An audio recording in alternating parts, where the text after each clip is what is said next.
Sometimes desperation makes us take risks that would terrify a sensible person. Sometimes the most dangerous proposition comes from someone who might just save your life. In the rugged peaks of the Colorado Territory, where silver runs through mountain veins like liquid moonlight, Marcus Thompson owns the most isolated ranch in 3 counties. Folks whisper that he's buried 3 wives in the rocky soil behind his cabin, each one claimed by the harsh mountain winters and the strange accidents that plague Thunder Ridge Ranch.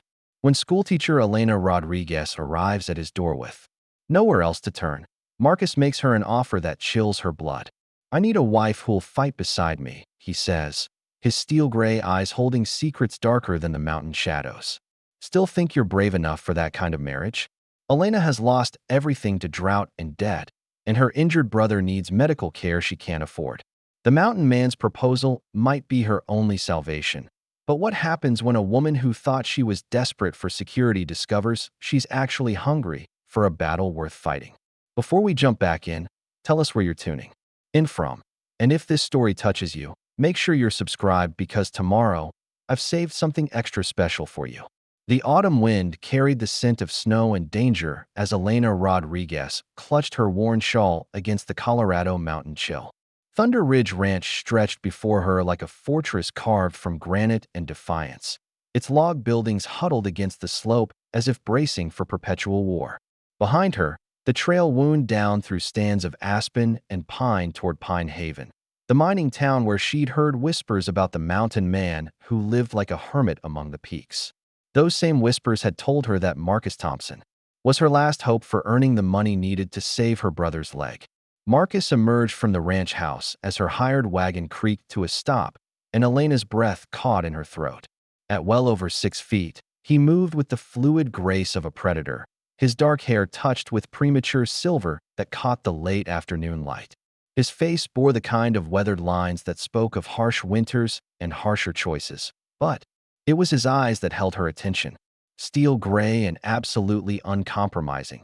They seemed to catalog every detail of her appearance from her mended dress to the proud tilt of her chin despite the desperate circumstances that had brought her to his door. "You're the schoolteacher," he said, his voice carrying the low rumble of distant thunder. "The one who sent word about needing work." Elena lifted her chin higher, meeting his penetrating gaze despite the way it seemed to see straight through to her soul. "I am Mr. Thompson, Elena Rodriguez. I understand you're in need of household help, and I'm prepared to work harder than anyone you've previously employed." The wagon driver who had brought her up the mountain shifted uncomfortably on his seat, clearly eager to depart before darkness fell. Local folks avoided Thunder Ridge after sunset, claiming the mountain itself was cursed with bad luck for anyone who lingered too long. Marcus studied her for a long moment, taking in the careful mending of her traveling dress, the worn but well-maintained boots, and the leather satchel that held everything she owned in the world. In her dark eyes, he saw an echo of strength that reminded him of someone else, someone whose memory still haunted the quiet moments when wind whistled through the mountain peaks. "The previous women who worked here," he began, then stopped himself, his jaw tightening as if the words themselves caused physical pain. "They came with hopes of making this place into something it's not. This ranch breaks people, Miss Rodriguez. Breaks them down until there's nothing left but graves and regrets." Elena had heard the stories during her journey west from Kansas.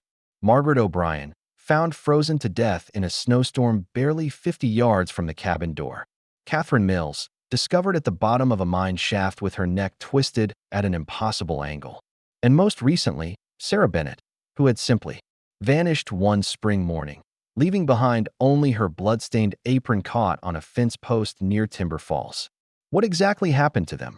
she asked quietly, though part of her feared the answer. Marcus reached into his vest pocket and withdrew a small silver locket, its surface tarnished from constant handling. Sarah's locket, Elena realized instinctively, though she couldn't explain how she knew. The way he held it, like a man cradling broken dreams, spoke of guilt that had carved itself deep into his bones.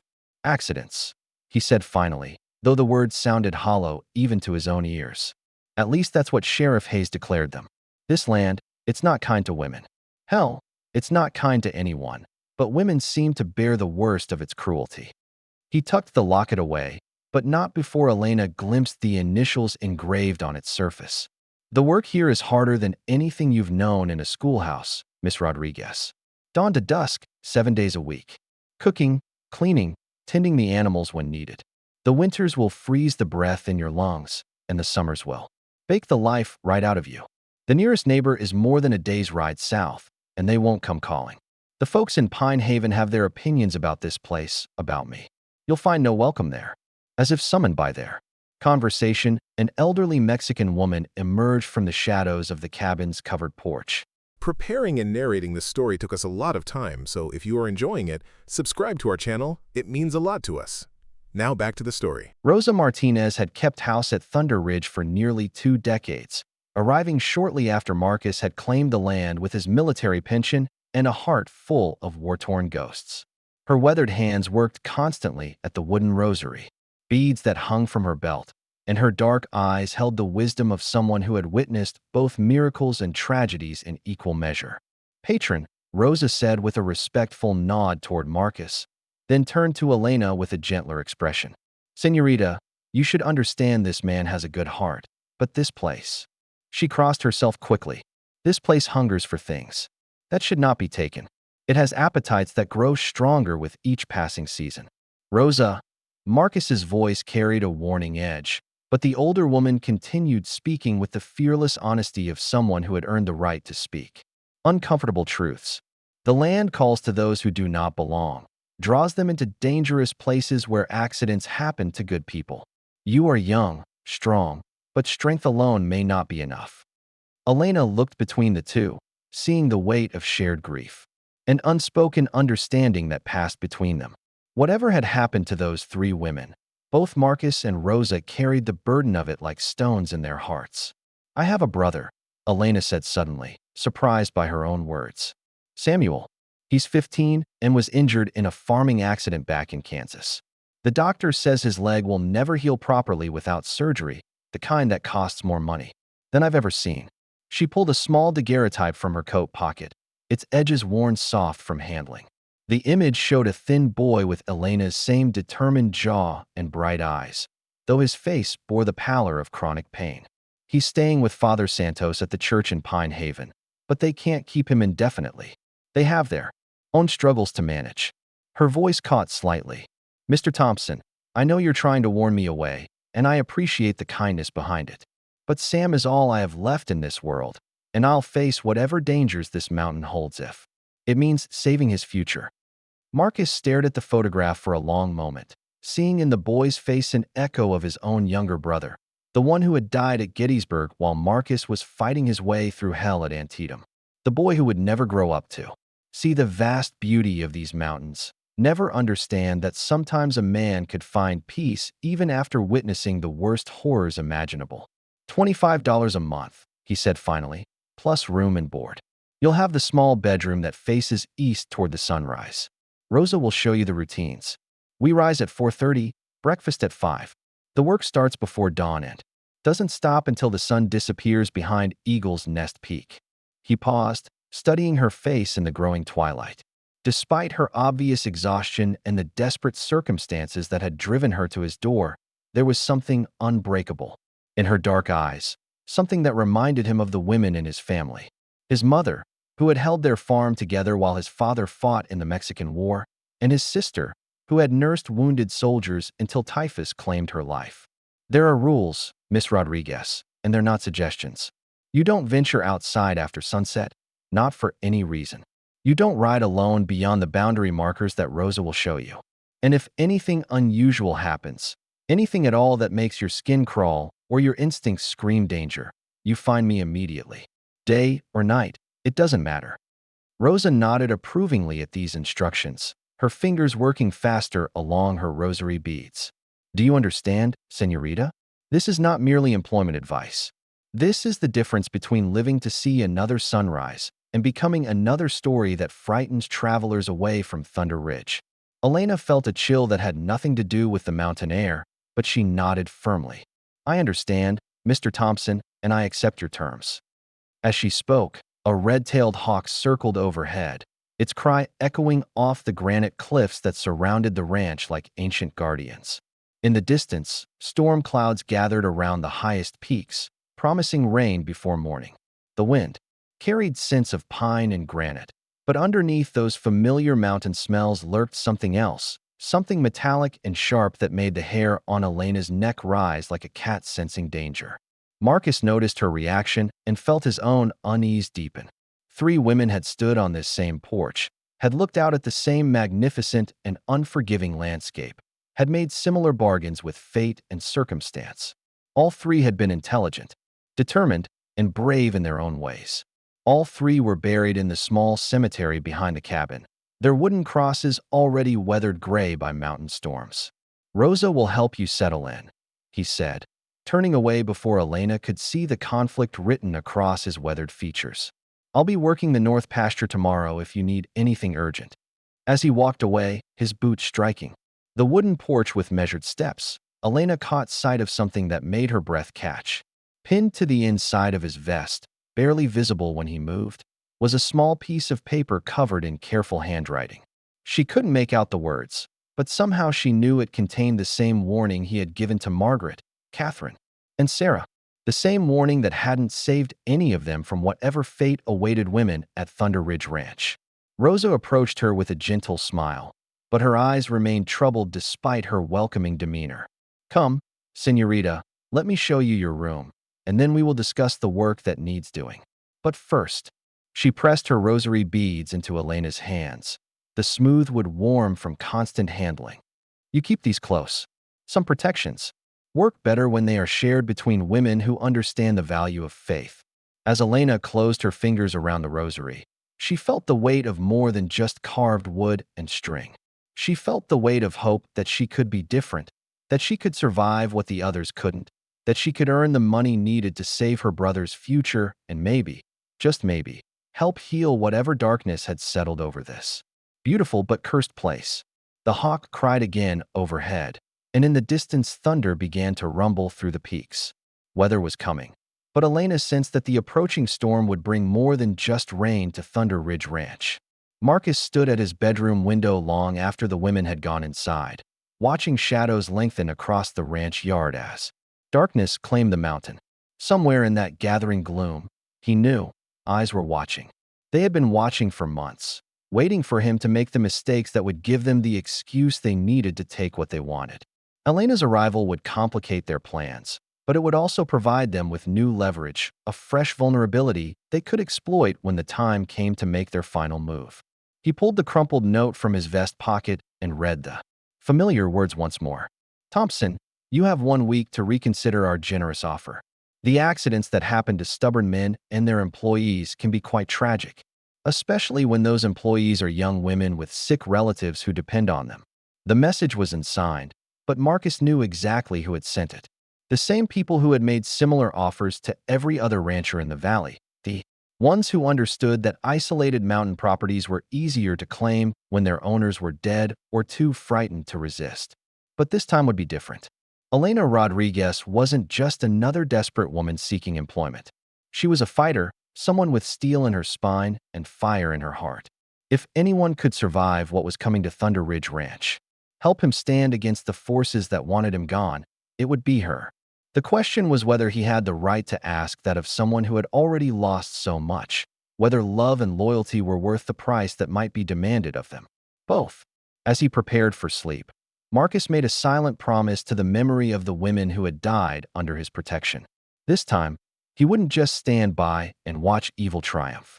This time, he would fight back with everything he had, and maybe, just maybe, he would finally find someone brave enough to fight beside him.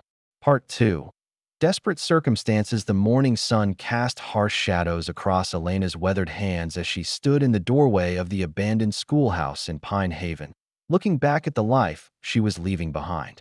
The small building had been her sanctuary for 3 years, a place where she had nurtured young minds and built dreams of a stable future.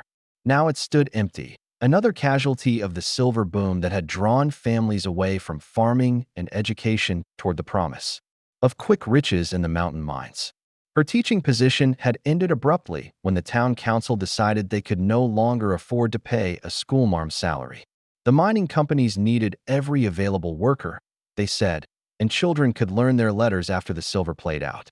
Elena had fought the decision for weeks, arguing that education was the foundation of any lasting prosperity, but her protests fell on deaf ears. Men drunk on mineral fever had no patience for a woman's concerns about literacy and learning.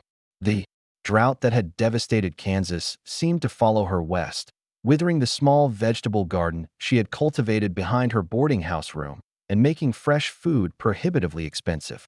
Her savings, carefully hoarded from her teaching salary, had dwindled to almost nothing after paying for Samuel's medical examinations and the various treatments that had failed to heal his damaged leg properly. Dr. Mitchell had been honest about the boy's prospects without proper surgical intervention. His leg would never bear weight correctly, condemning him to a life of pain and limited mobility. Samuel sat on the church steps as she approached, his injured legs stretched awkwardly before him, reading from a worn copy of Robinson Crusoe that she had given him for his last birthday. At 15, he possessed the same stubborn intelligence that had driven Elena to seek education despite their family's modest means, but his injury had trapped him in a body that couldn't match his ambitious spirit.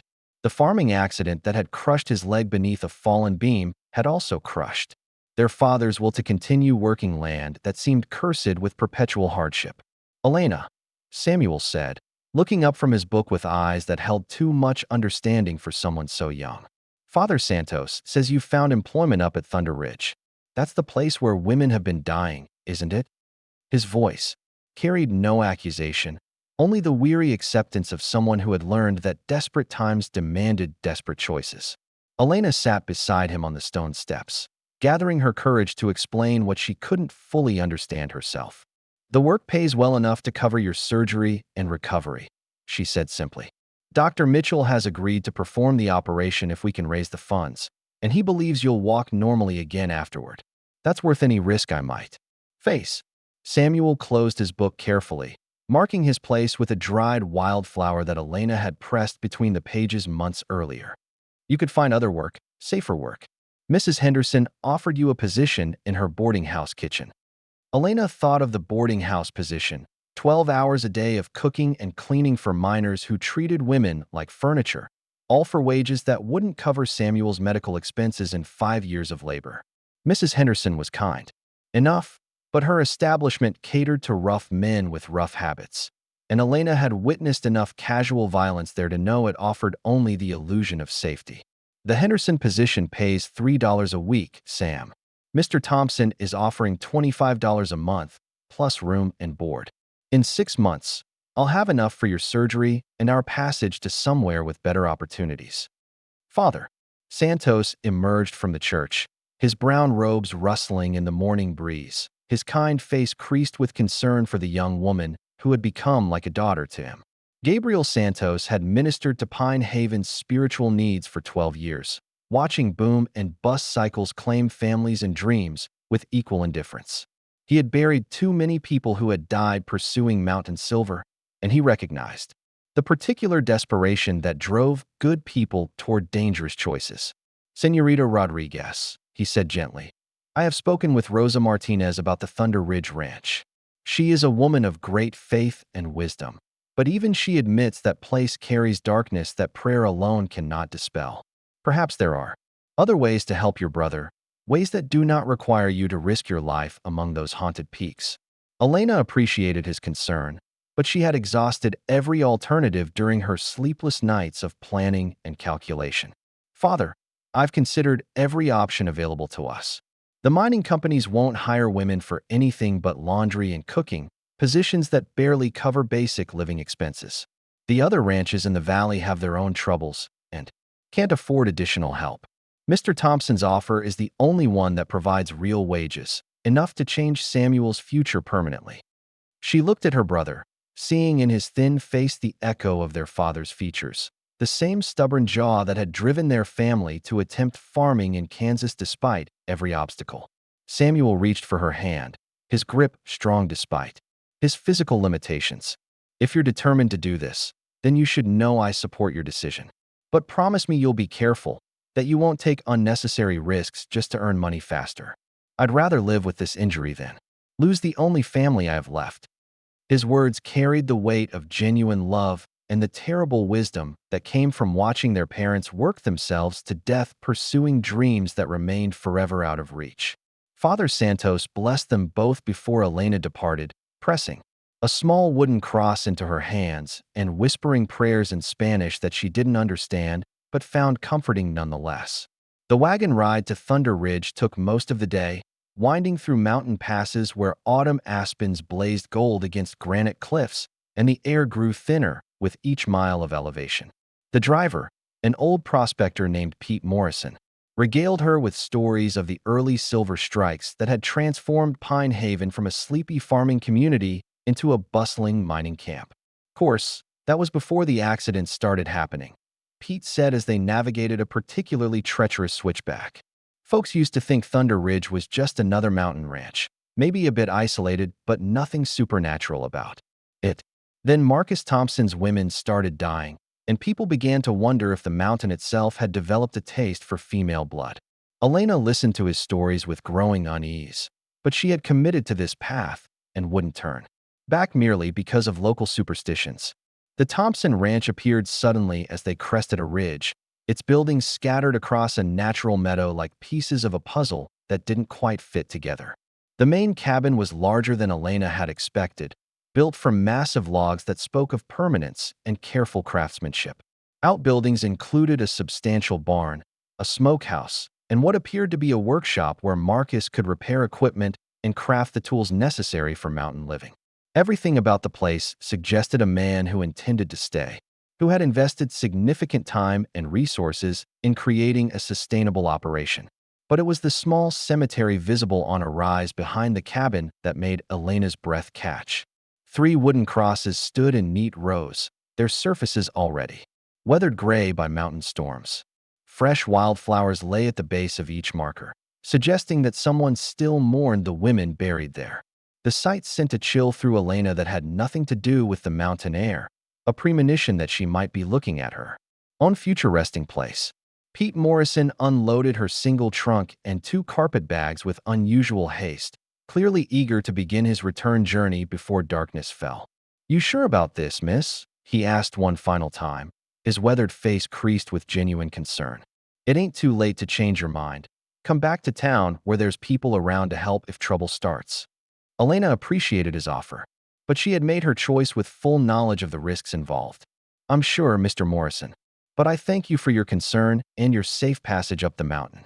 She paid him the agreed-upon fare and watched as his wagon disappeared down the winding trail, taking with it her last easy path back to the relative safety of civilization. Standing alone in the ranch yard with her possessions at her feet, Elena felt the full weight of her decision settling over her like a heavy cloak. The ranch itself seemed to pulse with potential energy, as if the very air held secrets that whispered. Just below the threshold of hearing, eagles circled overhead, their cries echoing off the surrounding peaks in ways that made the sound seem almost like human voices calling from great distances. The wind carried scents of pine and granite, but underneath those familiar mountain odors lurked something else, something that made her skin prickle with instinctive wariness. Marcus appeared from the barn as the wagon sounds faded, his imposing figure moving with the confident stride of someone completely at home in this harsh environment.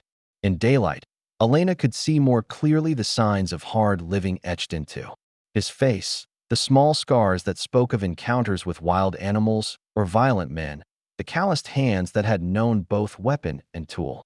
But it was his eyes that held her attention, steel-gray depths that seemed to catalog every detail of her appearance while revealing nothing of his own thoughts. "Welcome to Thunder Ridge, Miss Rodriguez," he said, his voice carrying the same low rumble she remembered from their first meeting. "I trust the journey wasn't too difficult?" Elena shook her head, though the mountain road had tested both her nerve and her stomach with its precipitous drops and sharp turns. "It was manageable, thank you. I'm ready to begin work whenever you think appropriate." Marcus studied her for a moment, taking in her practical dress and sturdy boots, the determined set of her shoulders despite the obvious exhaustion that marked her features. "Rosa has prepared the evening meal. We'll eat, discuss your duties, and you can settle into your room tonight. The real work begins tomorrow before sunrise." but tonight you should rest and acclimate to the altitude. The mountain air takes some getting used to for folks born at lower elevations. Part 3. The enigmatic authority figure Marcus Thompson carried himself like a man who had seen the worst humanity could offer and emerged stronger rather than broken. As he led Elena toward the cabin, she noticed the way his eyes constantly scanned their surroundings, cataloging shadows and movements with the practiced awareness of someone who had survived by being perpetually vigilant. His clothing was practical, rather than fashionable, wool and leather chosen for durability over appearance, but everything about his gear spoke of quality and careful maintenance. The interior of the cabin surprised Elena with its unexpected comfort and refinement. Heavy wooden furniture dominated the main room, each piece clearly crafted by skilled hands from local timber.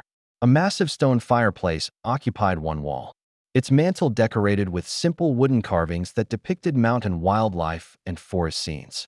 Books lined shelves built into alcoves, their leather bindings suggesting an education that went far beyond basic frontier literacy. The overall effect was of a man who had chosen isolation not from ignorance or misanthropy, but from a deliberate desire for solitude. Rosa Martinez emerged from the kitchen as they entered, wiping her hands on a flour-dusted apron and smiling warmly at Elena despite the worry that never quite left her dark eyes. "Señorita, welcome to Thunder Ridge. I have prepared a meal and made your room ready. The mountain air will make you hungry, and you must eat well to maintain strength for the work ahead." Her accent carried the musical cadences of her Mexican heritage, but her English was precise and thoughtful, suggesting years of careful practice. The dinner table had been set for three, with simple but substantial fare that reflected both Rosa's culinary skills and the ranch's isolation from town conveniences. Venison stew rich with root vegetables, bread that still steamed from the oven, and coffee strong enough to wake the dead filled the cabin with aromas that reminded Elena of family meals from her childhood. Marcus took his place at the head of the table with the natural authority of someone accustomed to command, but his manners were those of a gentleman despite his frontier surroundings. "Rosa has been with me since I claimed this land," Marcus said as they began eating. "She understands the rhythms of mountain life better than anyone, and you'd be wise to listen to her advice about weather, wildlife, and the particular challenges that come with living at this elevation." Rosa nodded approvingly at his words, though Elena noticed the meaningful glance that passed between them, as if they shared knowledge too dangerous to speak aloud in mixed company. The conversation during dinner revealed layers of complexity beneath Marcus's gruff exterior. He spoke knowledgeably about literature, politics, and philosophy, displaying an education that seemed incongruous with his chosen life as an isolated rancher. When Elena mentioned her background as a teacher, his eyes lit with genuine interest, and he questioned her about her methods and philosophy of education with the insight of someone who valued learning for its own sake. "Books were my salvation during the war," he admitted, gesturing toward the extensive library that lined the cabin walls. "When the killing stopped and the screaming died down, I could lose myself in other worlds, other times when men settled their differences without blood and horror." His voice carried undertones of old pain, wounds that had healed but left scars that would never completely fade. Elena sensed that his retreat to this mountain sanctuary had been as much about healing from psychological trauma as seeking solitude.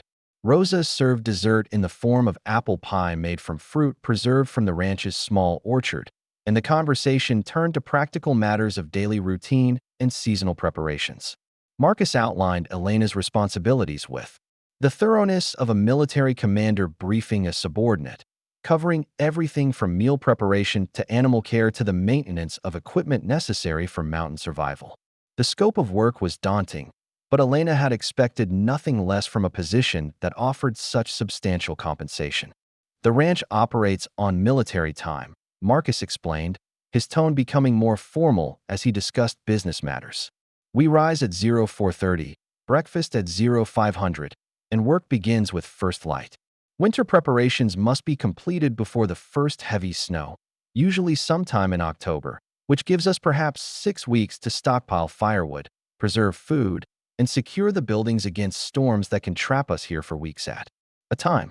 Elena listened carefully, taking mental notes about schedules and priorities, but she found herself increasingly aware of the undercurrents that flowed beneath the surface conversation. Marcus and Rosa communicated through glances and subtle gestures, sharing information they couldn't or wouldn't voice directly. Their careful omission of certain topics created spaces in the conversation that seemed to pulse with unspoken warnings and hidden fears. When Rosa excused herself to clean the kitchen, Marcus's demeanor shifted noticeably, becoming more intense and focused. "Miss Rodriguez, there are aspects of life at Thunder Ridge that we haven't discussed, things that Rosa believes should be shared gradually to avoid overwhelming you on your first night. But I think you have the right to understand what you've gotten yourself into, what risks you'll be facing beyond the ordinary dangers of mountain living." Elena set down her coffee cup, giving him her full attention. "I appreciate your honesty, Mr. Thompson. I'd rather know what I'm dealing with than be surprised by unpleasant revelations later." Marcus stood and moved to the window, his silhouette dark against the glass as he gazed out at the mountain peaks that surrounded his domain like sleeping giants. "This ranch has been targeted by people who want the land for reasons that have nothing to do with farming or honest living. They've made it clear that my continued presence here is inconvenient for their plans, and they've demonstrated their willingness to use violence to persuade me to leave. The women who died here weren't victims of mountain accidents or natural disasters.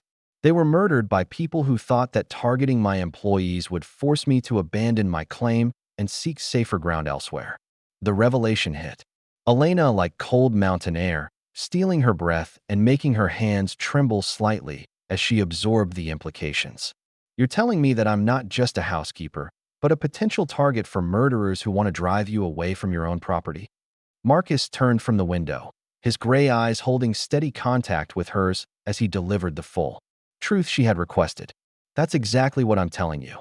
And I'm also telling you that I hired you anyway, knowing the danger, because I believe you're strong enough to survive what killed the others and smart enough to help me fight back, instead of becoming another victim."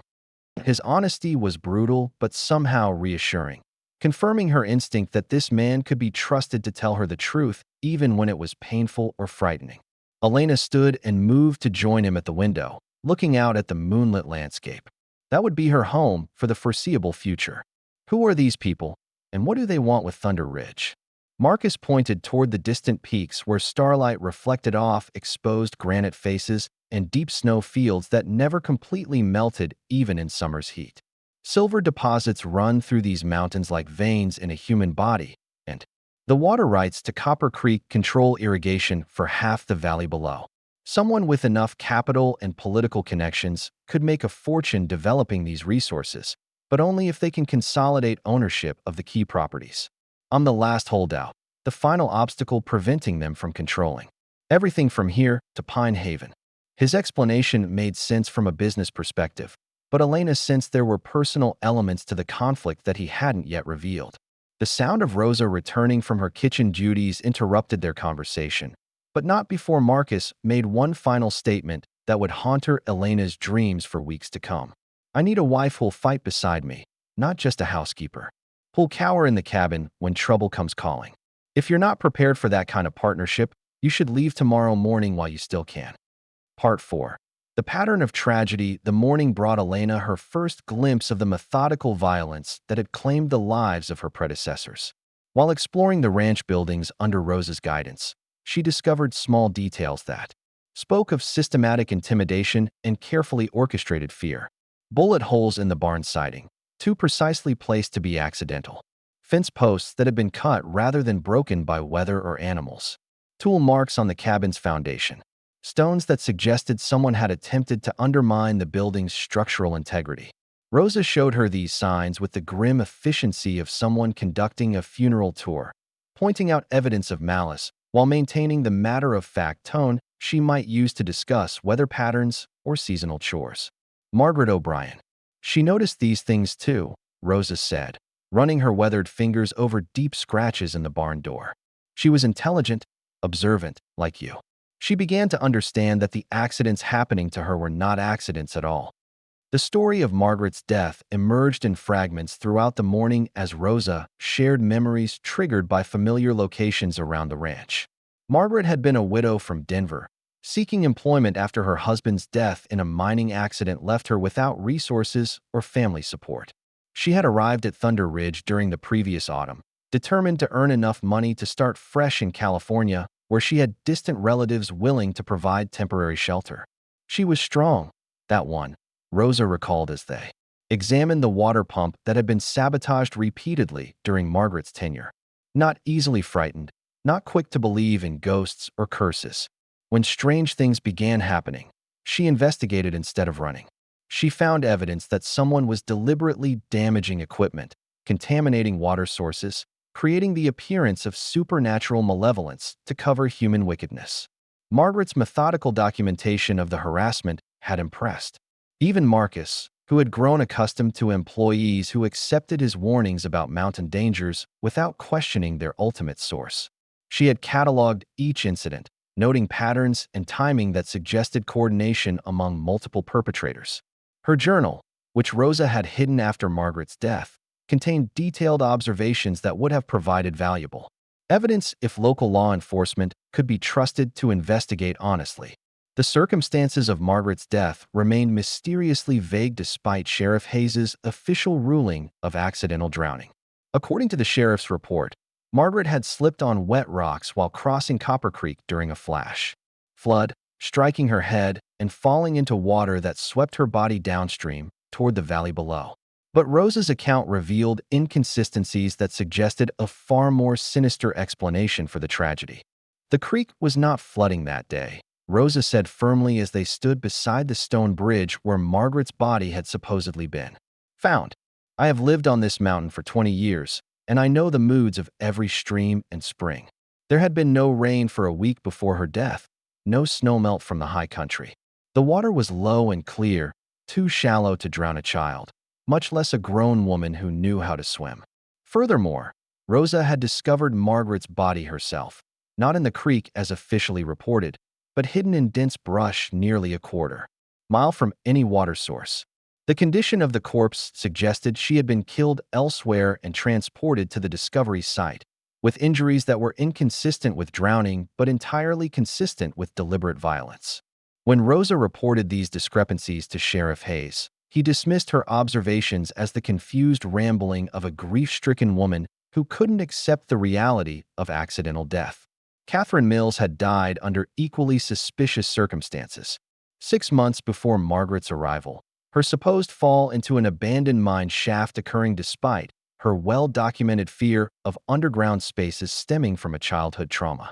Catherine had been a seamstress from Kansas City, skilled in the domestic arts that made her invaluable in a household far from town conveniences. Her careful nature and attention to detail should have prevented the kind of careless accident that allegedly claimed her life. Catherine never went near the old mining claims, Rosa explained as they avoided the area where wooden barriers marked dangerous excavations.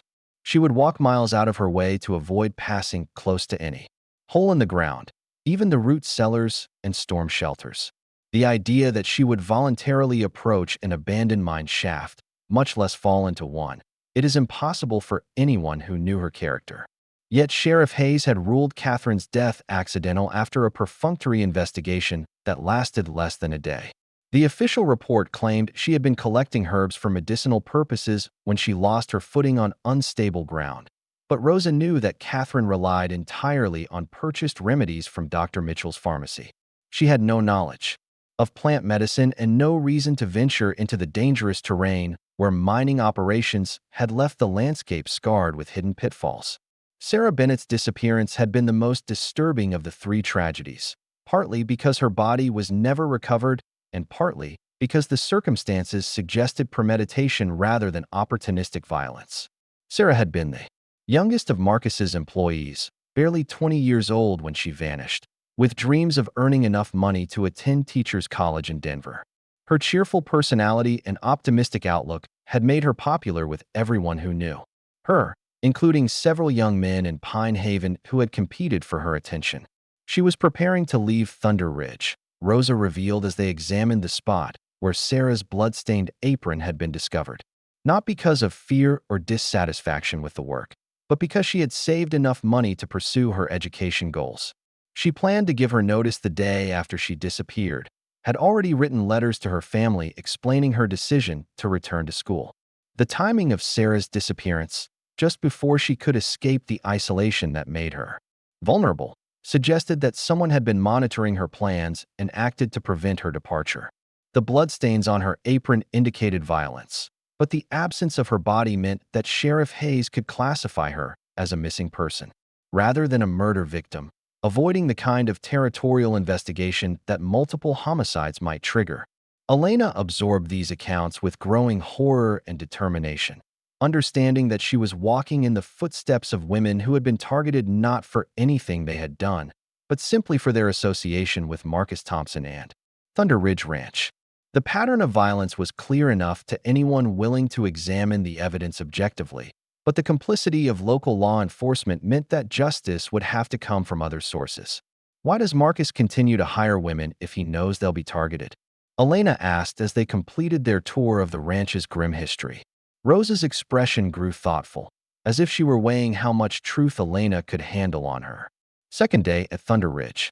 Because he understands that running away from evil only encourages it to spread, Rosa replied finally. And because he hopes that someday he will find a woman strong enough to stand with him against the darkness, instead of becoming another victim of it. Perhaps that woman is you, señorita. Perhaps this time will be different. Part 5. Terms of engagement. The formal discussion of Elena's employment terms took place in Marcus's private study, a room that reflected both his military background and his scholarly inclinations. Maps covered one wall, showing not only the immediate geography of Thunder Ridge Ranch, but also the broader territorial landscape with notations marking mining claims, water rights, and property boundaries.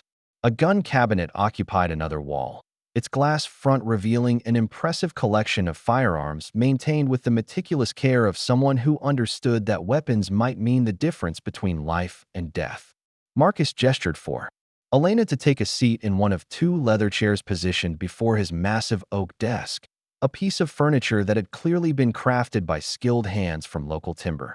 The desktop itself was meticulously organized despite the obvious wear of daily use, with correspondence sorted into neat stacks and account books arranged with military precision. Everything about the room suggested a man who valued order and planning, qualities that had undoubtedly contributed to his survival in an environment where carelessness could be fatal. Before we finalize your employment, Miss Rodriguez, there are additional terms we need to discuss beyond the basic salary and living arrangements. Marcus began, his tone carrying the formal authority of someone conducting official business. These terms are not negotiable, and your acceptance of them is required for your own safety and the security of this operation. Elena nodded her understanding, though she suspected that some of these requirements might test her comfort level. With traditional domestic employment, the first set of terms related to communication and contact with the outside world, restrictions that Marcus justified as necessary security measures, but which Elena recognized as potential isolation tactics. All correspondence, both incoming and outgoing, will be reviewed to ensure that sensitive information about ranch operations doesn't fall into the wrong hands, Marcus explained. This includes letters to your brother, though all personally. Ensure that he receives regular updates about your welfare and employment status. Elena's immediate instinct was to protest this invasion of her privacy, but Marcus continued speaking before she could voice her objections. The people who want me gone have demonstrated their willingness to use family members as leverage against their targets. By controlling information flow, we reduce the risk that Samuel could be threatened or harmed as a way of pressuring you to cooperate with their demands. The explanation made tactical sense, even if it made Elena uncomfortable, with the implications for her personal autonomy. The second category of restrictions involved her movement and activities both on and off the ranch property, limitations that went far beyond Rosa's warnings about venturing out after dark. You will not ride alone beyond the boundary markers under any circumstances, Marcus stated firmly. All trips to Pine Haven for supplies or other business will be conducted with armed escort, preferably myself or Rosa. Any deviation from approved routes or schedules must be authorized in advance and conducted according to security protocols. I'll outline separately. Elena understood the protective reasoning behind these requirements. but she also recognized their potential for abuse by someone seeking to control rather than protect. Mr. Thompson, while I appreciate your concern for my safety, some of these restrictions seem excessive for ordinary ranch employment. How can I be certain that you're not using legitimate security concerns as justification for controlling behavior that has nothing to do with external threats? Marcus leaned back in his chair, studying her face with the calculating gaze of someone reassessing his initial impressions. That's an intelligent question, and one that shows you're thinking like someone who intends to survive rather than just endure. The answer is that you'll have to judge my character and motivations based on my actions over time, but I can offer you some immediate evidence of my good faith. He opened the desk's center drawer and withdrew a leather portfolio containing documents that he spread across the desktop for Elena's examination. These are territorial land grants, water rights certificates, and mineral survey reports that establish my legal ownership of Thunder Ridge Ranch and its associated resources. Anyone trying to claim this property would need to prove that my documentation is fraudulent or that I violated the terms of my original homestead agreement. The papers appeared genuine to Elena's untrained eye, bearing official seals and signatures that suggested legitimate governmental authority. More importantly, the fact that Marcus was sharing this information voluntarily indicated a level of trust that contradicted the behavior of someone seeking to manipulate or deceive her. "Why are you showing me these documents?" she asked, genuinely curious about his motivations. "Because if something happens to me, you'll need this evidence to prove that my death was murder rather than accident, and that the people who killed me have no legal right to claim my property," Marcus replied matter-of-factly. "Rosa knows where additional copies are hidden, but having multiple people aware of this information increases the chances that justice will eventually be served if our enemies succeed in eliminating me." The casual way he discussed his potential murder sent chills down Elena's spine, but she forced herself to focus on the practical implications of what he was proposing. "You're asking me to serve not just as a housekeeper, but as a potential witness and evidence custodian in what amounts to an ongoing war over valuable property rights." Marcus nodded approvingly at her assessment, confirming that she understood the true nature of her employment. "The salary I'm offering reflects those additional responsibilities and risks," he acknowledged. $25 a month is substantially more than any legitimate domestic position would pay, because this isn't a legitimate domestic position. It's a combat assignment disguised as household employment, and I need someone intelligent enough to recognize that distinction and brave enough to accept the challenges it involves. Elena considered his words carefully, weighing the substantial financial benefits against the very real possibility that accepting his offer might cost her life. Samuel's medical needs provided powerful motivation to take risks she would normally avoid, but she also felt drawn to the challenge of standing against injustice rather than merely surviving it. "What specific combat responsibilities would I be expected to fulfill?" she asked, surprising herself with the steadiness of her own voice. Marcus smiled for the first time since their conversation began, an expression that transformed his weathered features and revealed glimpses of the man he might have been in peacetime. "Learn to shoot accurately with both rifle and pistol. Maintain awareness of our surroundings and report anything suspicious or unusual. Follow security protocols without argument during emergency situations. And if the worst happens, be prepared to fight for your life and the lives of anyone under our protection." The final category of terms involved what Marcus diplomatically described as personal arrangements, but which Elena recognized as his carefully indirect way of discussing the romantic possibilities that might develop between them. "I won't lie to you about my feelings, Miss Rodriguez. I find you attractive and intelligent, and the isolation of mountain living tends to intensify emotional connections between people who share dangers and hardships. If mutual affection develops between us, I would welcome that outcome, but I won't pressure you or make your employment conditional on personal favors." Elena appreciated his honesty, even as she felt her cheeks warming with embarrassment at the frank discussion of such intimate matters. "I'm grateful for your directness, Mr. Thompson, though I hope you understand that my primary focus must be earning enough money to pay for Samuel's medical treatment. Any personal relationship would have to develop naturally without interfering with that goal." Marcus nodded his acceptance of her priorities, though Elena caught the flash of disappointment that crossed his features before he regained his composure. "One final matter," Marcus said, reaching into his vest pocket to withdraw a small silver key. "This opens a strongbox hidden beneath the floorboards in your bedroom. Inside you'll find a loaded pistol, ammunition, and emergency supplies including enough money to reach Denver if you need to flee quickly. I hope you'll never need to use any of these resources, but they're there if circumstances require rapid evacuation."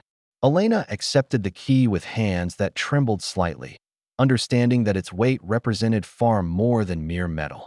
It symbolized Marcus's trust in her judgment and his commitment to her survival, but it also acknowledged the very real possibility that she might face life-or-death situations without warning or preparation. "Thank you for your confidence in me," she said quietly. "I hope I'll prove worthy of it." As they concluded their business discussion, Rosa appeared in the doorway with a tea service and the kind of knowing smile that suggested she had been listening to enough of their conversation to understand its general nature. "Patron, señorita, I thought you might benefit from refreshment after such serious talk. And Elena, if you are finished with business matters, perhaps you would like to see the rest of your new home?" The tour that followed revealed the full scope of Thunder Ridge Ranch's operations, from the extensive gardens that provided fresh vegetables throughout the growing season to the workshops where Marcus crafted and repaired the tools necessary for mountain living. Elena was impressed by the self-sufficiency of the operation, the careful planning that went into every aspect of survival at high altitude far from town conveniences. Everything about the ranch reflected Marcus's military background and his commitment to creating a sustainable, defensible position in hostile territory. But it was the small details that revealed the human cost of the ongoing conflict, the subtle signs of stress and vigilance that marked daily life at Thunder Ridge. Windows that had been reinforced with heavy shutters, doors fitted with multiple locks and bars, sightlines cleared of vegetation that might provide cover for attackers. The ranch wasn't just a working farm, but a fortress designed to withstand siege by determined enemies who possessed both patience and resources. As evening approached and they gathered for dinner, Elena felt the weight of her decision settling over her like a heavy cloak. She had committed herself to a path that would test every aspect of her character and courage, challenging her to become someone she had never imagined being. But she had also aligned herself with people who shared her values and her determination to stand against injustice, regardless of the personal cost. The terms of her employment at Thunder Ridge Ranch extended far beyond conventional domestic service, encompassing responsibilities and risks that would have terrified a sensible woman. But Elena was discovering that desperation and determination could transform even a sensible woman into someone capable of extraordinary things, someone willing to fight beside a mountain man against enemies who thought they could take whatever they wanted through violence and intimidation. Part 6. Settling in and growing comfort. 3 weeks into her employment at Thunder Ridge Ranch, Elena had established a rhythm that transformed the harsh mountain environment into something approaching home. Her hands, once soft from years of handling books and chalk, now bore the honest calluses of frontier labor. She rose each morning before the first gray light touched the eastern peaks, her body automatically responding to the internal clock that mountain living demanded of its survivors. The kitchen had become her domain during these early hours, where she prepared hearty breakfasts designed to sustain hard physical labor throughout long mountain days. Coffee strong enough to wake the dead brood in a massive pot that could serve a cavalry unit, while bacon sizzled alongside eggs from the chickens Rosa tended with maternal devotion. Fresh bread, baked daily from flour that Marcus hauled up from Pine Haven in 100-pound sacks, filled the cabin with aromas that spoke of civilization and comfort even in this remote wilderness. Marcus had proven to be a surprisingly considerate employer, treating Elena with a respect that contrasted sharply with the casual dismissiveness she had experienced from other men in positions of authority.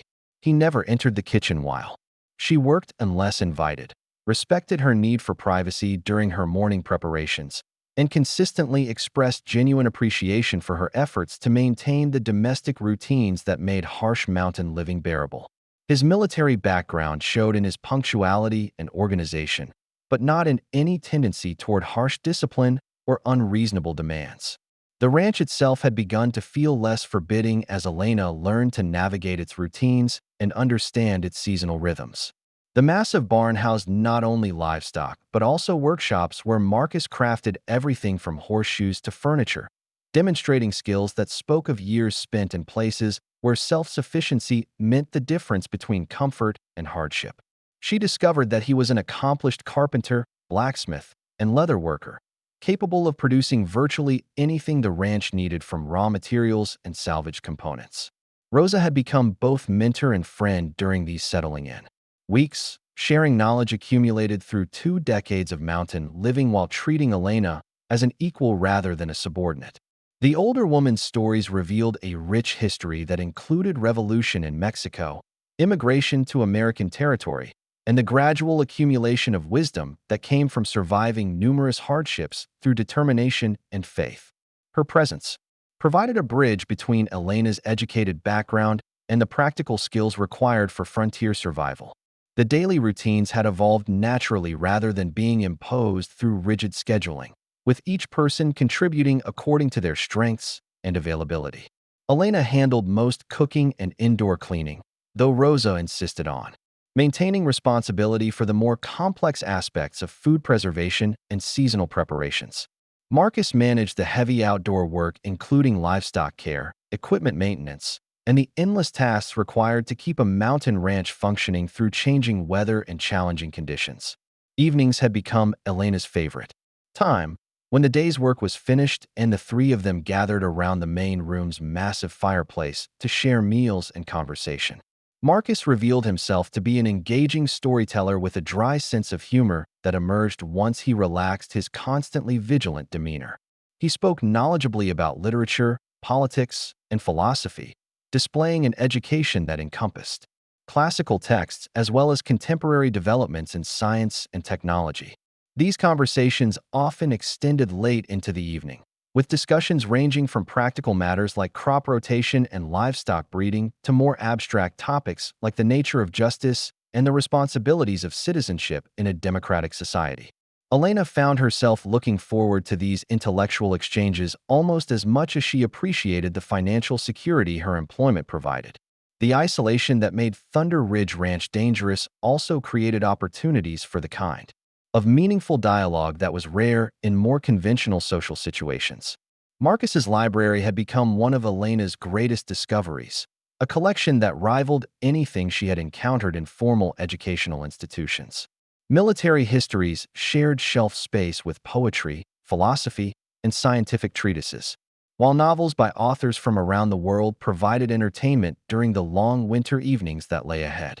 He encouraged her to borrow anything that interested her, and their subsequent discussions of literature revealed depths of understanding that impressed Elena with their sophistication and insight.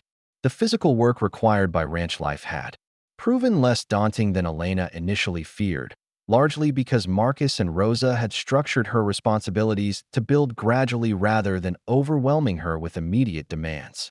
Her teaching background had provided her with organizational skills that translated well to managing household supplies and coordinating daily schedules, while her natural intelligence allowed her to master new tasks more quickly than either of her employers had expected. Elena's relationship with the landscape itself had undergone a dramatic transformation during these weeks of gradual acclimation. The mountain peaks that had initially seemed threatening now appeared protective, standing like ancient guardians around the valley that sheltered Thunder Ridge Ranch. She had learned to read weather patterns in the behavior of clouds around the highest summits, to interpret the calls of various birds that announced changes in atmospheric conditions, and to appreciate the subtle beauty of terrain that revealed new wonders with each change of light and season. The livestock had accepted her presence with the pragmatic tolerance that domestic animals showed toward anyone who fed them consistently and treated them with reasonable kindness. The horses, in particular, had responded well to her gentle approach, though Marcus had warned her that mountain-bred animals could be unpredictable when threatened or frightened.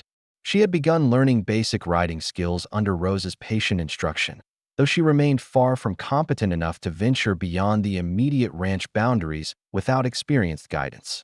Wildlife sightings had become a source of daily fascination rather than fear, as Elena learned to distinguish between animals that posed genuine threats and those that were merely following their natural patterns of behavior.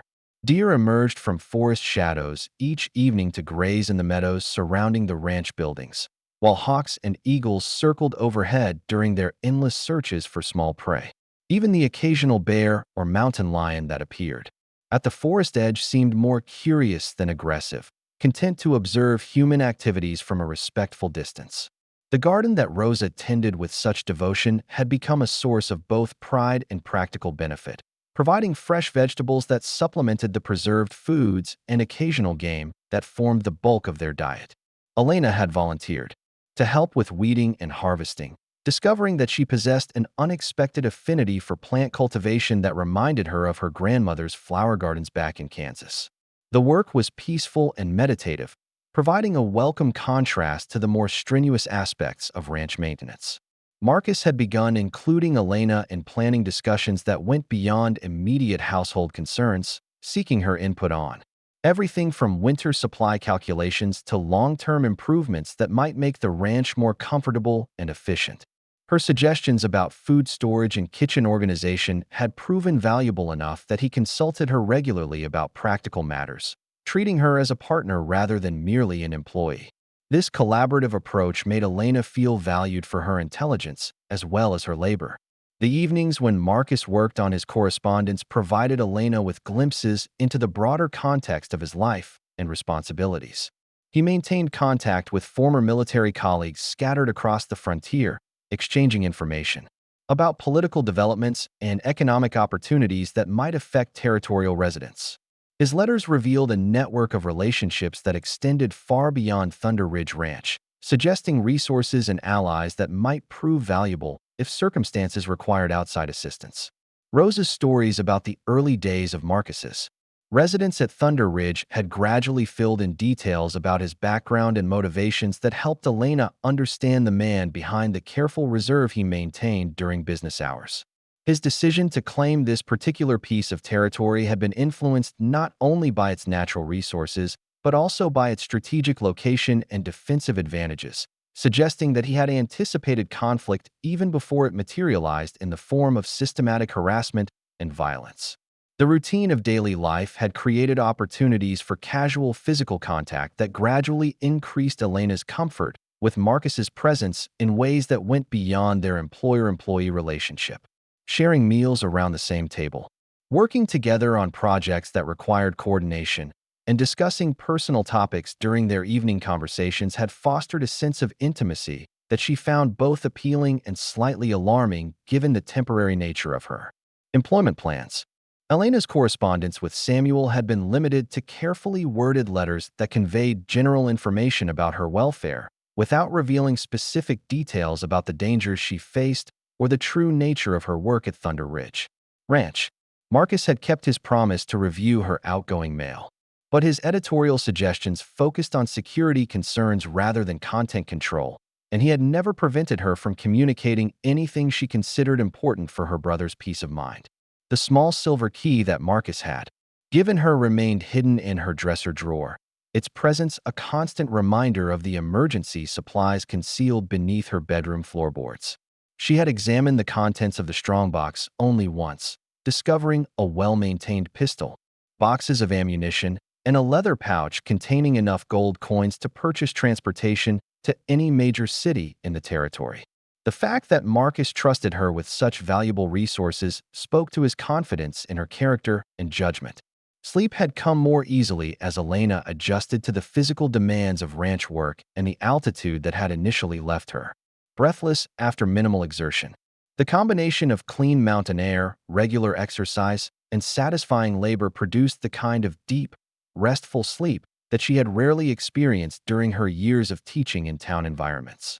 Her dreams, when she remembered them, featured landscapes of stunning beauty rather than the anxious scenarios that had plagued her sleep during the desperate weeks before accepting employment at Thunder Ridge. The growing sense of belonging that Elena felt at Thunder Ridge Ranch surprised her with its intensity and speed of development. She had expected to endure her employment as a necessary hardship required to earn her brother's medical expenses, but instead found herself genuinely enjoying the work, the company, and the environment in ways that made her question her original plans to leave as soon as she had accumulated sufficient funds. The possibility of staying longer than initially planned had begun to seem not only feasible but actively desirable. Part 7. The game-changing discovery, the discovery that would alter everything, came while Elena was performing what should have been routine cleaning in Marcus's private study. The room served as his sanctuary and command center, filled with maps, correspondence, and the administrative materials required to manage both ranch operations and his ongoing legal battles with unknown adversaries. Elena had been instructed to dust the furniture and organize papers according to his specific filing system, but never to read documents marked as confidential or personal. Her respect for Marcus's privacy had been absolute until that particular morning when fate intervened in the form of a poorly balanced stack of correspondence that tumbled from the desk's edge as she attempted to clean around it. Letters scattered across the floor like fallen leaves, and as Elena knelt to gather them, her eyes fell upon handwriting that made her blood freeze in her veins. The letter was partially burned along one edge, its paper yellowed with age and handling. But the message was clear enough to steal her breath and transform her understanding of everything she thought she knew about Thunder Ridge Ranch. Thompson, you have ignored our generous offers long enough. The letter began in crude handwriting that suggested education limited to basic literacy. The silver deposits beneath your property belong to men with vision and resources enough to develop them properly. Every day you remain makes the inevitable transition more difficult for everyone involved, especially the women you keep hiring to shield yourself from legitimate business pressure. Elena's hands trembled as she read the words that proved Marcus's warnings about external threats were based on documented reality rather than paranoid fantasy. The letter continued with escalating menace that left no doubt about its author's willingness to use violence as a business tool. Accidents happen frequently in mountain country, particularly to females who find themselves in dangerous situations through no fault of their own. Sarah Bennett discovered how treacherous creek crossings can become during spring floods. Catherine Mills learned that abandoned mine shafts pose hazards even to careful people. Margaret O'Brien found that winter storms can be fatal to anyone caught unprepared in open country. The casual way the writer discussed the deaths of Marcus's previous employees revealed a level of callous calculation that made Elena feel physically sick.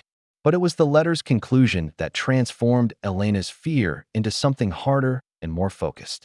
We understand you've hired another schoolteacher to replace the O'Brien woman. Miss Rodriguez seems like a pleasant young lady with family obligations that make her vulnerable to the same kinds of accidents that claimed her predecessors. It would be unfortunate if her brother Samuel were to experience complications related to his leg injury, complications that might prove fatal, without proper medical attention. The threat against Samuel was explicit enough to eliminate any possibility of misinterpretation, making Elena realize that her employment at Thunder Ridge Ranch had placed not only herself, but also her brother in mortal danger. Elena's initial impulse was to confront Marcus immediately with evidence of the conspiracy that had already claimed 3 lives and now threatened both herself and Samuel. But her teacher's training and careful analysis overrode her emotional response.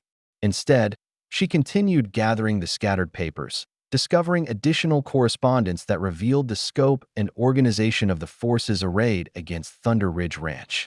The collection included letters from mining company executives, territorial officials, and local businessmen, all coordinated around a systematic campaign to force Marcus from his property through escalating intimidation and violence. One letter bore the letterhead of Hayes Mining Consortium, signed by Sheriff William Hayes himself in his capacity as a business partner rather than a law enforcement officer. Thompson's continued resistance threatens our entire development timeline, Hayes had written. The investors in Denver are becoming impatient with delays, and my position as sheriff provides only limited protection if territorial authorities begin investigating the pattern of deaths associated with his property. We need to resolve this situation permanently before outside attention makes our methods impossible to conceal. Another document revealed the financial stakes that motivated such extreme measures, a geological survey report that detailed silver deposits worth potentially millions of dollars beneath Thunder Ridge Ranch and surrounding properties. The report had been commissioned secretly by Hayes Mining Consortium and contained detailed maps showing ore veins that extended far beyond Marcus's legal boundaries. Control of his property would provide access to mineral wealth that could finance expansion throughout the entire region, transforming the consortium from a local operation into a territorial power capable of influencing political and economic developments across Colorado. Elena discovered correspondence that revealed the conspiracy's political dimensions, letters exchanged between Sheriff Hayes and territorial officials in Denver who had been corrupted through bribes or intimidation. Judge Harrison Clark, who served as the region's highest judicial authority, had agreed to provide legal cover for property seizures that would follow Marcus's death or disappearance. Governor Robert Sterling himself had promised to expedite territorial approval for mining claims once the current ownership obstacles were eliminated through appropriate channels. The systematic nature of the conspiracy explained why Marcus's previous efforts to seek help through official channels had proven futile. Every level of territorial government had been compromised by people who stood to profit from the theft of his property, making conventional legal remedies impossible. The deaths of Sarah, Catherine, and Margaret hadn't been random acts of violence, but calculated steps in a campaign designed to isolate Marcus and force him to abandon his claim through psychological pressure and fear.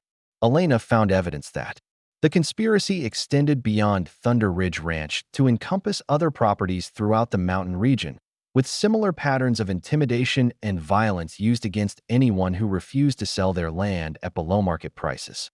Families had been driven away through threats, mysterious accidents, and economic pressure applied through controlled businesses and corrupt officials.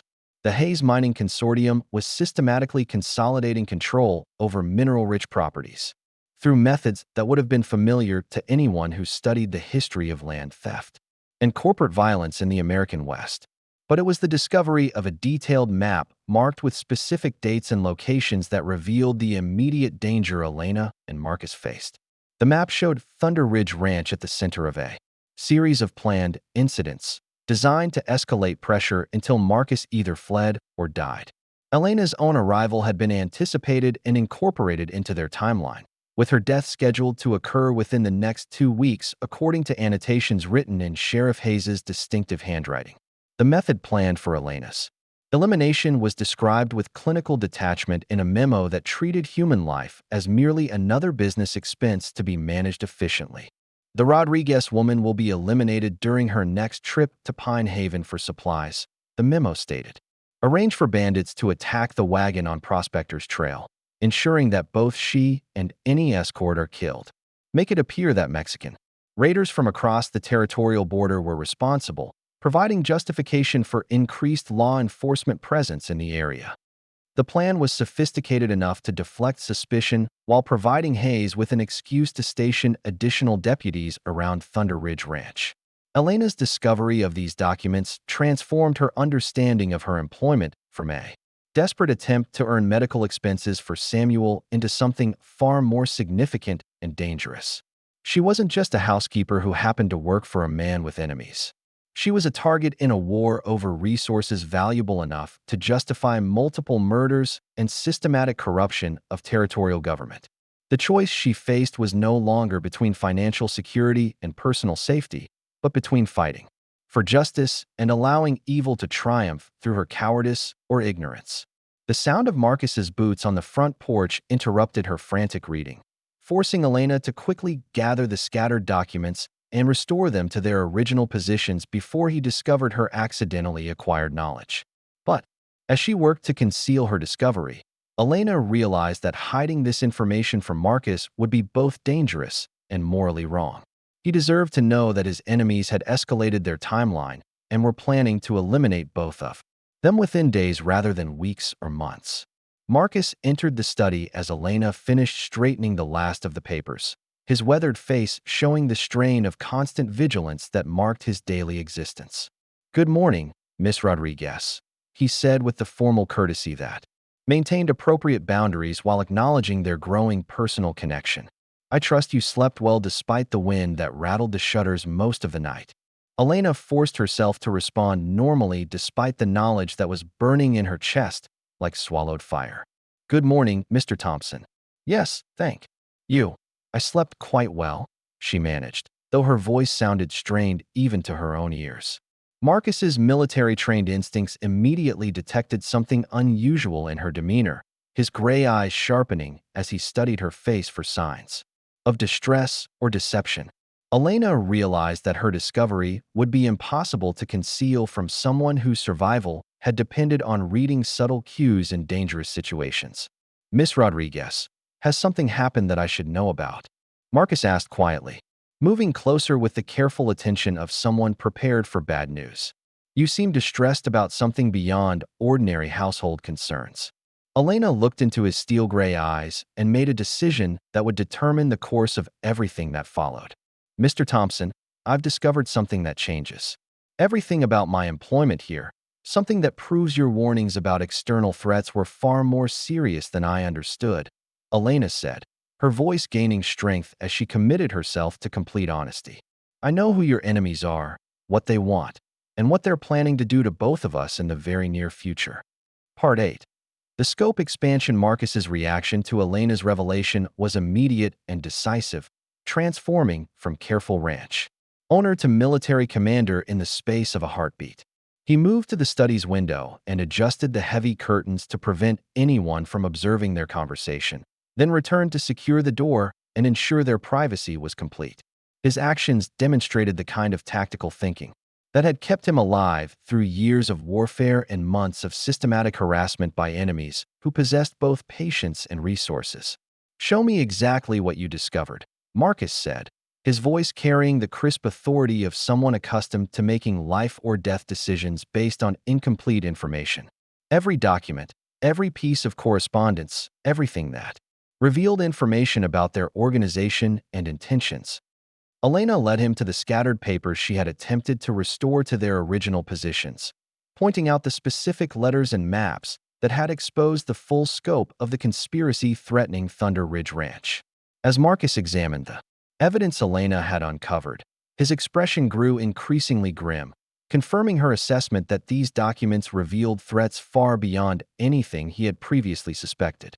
Hayes Mining Consortium, he muttered, studying the letterhead that appeared on multiple pieces of correspondence. I knew William Hayes was corrupt, but I didn't realize he was the central figure coordinating the entire operation against me and other property owners throughout the region. The geological survey report that detailed silver deposits beneath Thunder Ridge Ranch drew Marcus's particular attention, his military experience allowing him to quickly grasp the strategic implications of the mineral wealth that motivated such extreme measures. This explains why they've been so persistent and well-funded, he observed, tracing the vein markings with his finger. Silver deposits of this magnitude could finance territorial development for decades, providing whoever controls them, with political influence extending far beyond local mining operations. Elena watched Marcus process the information with the systematic thoroughness of someone trained to analyze complex tactical situations, but she could see the personal impact of learning that Samuel had been specifically targeted as leverage against her. They know about my brother's medical condition and his dependence on Father Santos for shelter, she said quietly. The threat against him wasn't general intimidation, but specific knowledge that could only have come from surveillance or informants within Pine Haven itself. Marcus nodded grimly, understanding that the conspiracy's reach extended into every aspect of their lives and relationships. Dr. Mitchell, Father Santos, even the people providing temporary care for Samuel, any of them could be compromised either through corruption or coercion, he acknowledged. We can't trust anyone in Pine Haven to help us, and we can't assume that any of our communications or movements go unobserved by people reporting to Hayes and his associates. The map showing planned incidents around Thunder Ridge Ranch revealed a level of premeditation that transformed random harassment into systematic warfare, with Elena's elimination scheduled as part of a carefully orchestrated campaign designed to drive Marcus from his property through escalating violence. They're not just trying to scare us away, Marcus observed, studying the timeline notations. They're planning to murder us according to a specific schedule that coordinates with their broader territorial objectives. Elena discovered additional documents while they worked together to analyze the full scope of the conspiracy, including financial records that revealed the source of funding for Hayes Mining Consortium's operations. Eastern investors from New York and Boston had provided capital for the systematic acquisition of mineral-rich properties throughout Colorado Territory, with returns contingent on successful consolidation of key holdings like Thunder Ridge Ranch. The scale of investment explained why the consortium was willing to commit murder to protect their interests. "Look at this," Elena said, pointing to a letter that revealed the conspiracy's political dimensions. "Judge Clark has agreed to validate property seizures after your death, claiming that your military land grant was improperly issued due to administrative errors in the territorial office. They've created legal justification for stealing your ranch, even if they have to kill you to claim it." Marcus studied the document with the grim fascination of someone learning the precise method planned for his destruction. The correspondence revealed that Marcus wasn't the only property owner targeted by Hayes Mining Consortium, but merely the most stubborn holdout in a systematic campaign that had already succeeded in driving dozens of families from valuable land throughout the mountain region. The Henderson family, the O'Briens, the Vasquez clan. Marcus read from a list of previous victims, all of them forced to sell at below-market prices or driven away by accidents and harassment that we now know were deliberately orchestrated. Elena found herself mentioned specifically in several documents, with detailed assessments of her background, motivations, and vulnerabilities that demonstrated extensive surveillance preceding her arrival at Thunder Ridge Ranch. "They know about my teaching experience, my family's financial struggles, even Samuel's specific medical condition and treatment requirements," she observed with growing anger. "They've been watching us for months, probably since I first inquired about employment opportunities in the mountain region." The plan for her elimination had been developed with clinical precision, incorporating multiple contingencies and escape routes for the perpetrators while ensuring that her death would appear to result from random bandit activity rather than targeted assassination. "Mexican raiders," Marcus read with disgust. "They're planning to blame your murder on foreign criminals to justify increased law enforcement presence while deflecting suspicion from their own organization."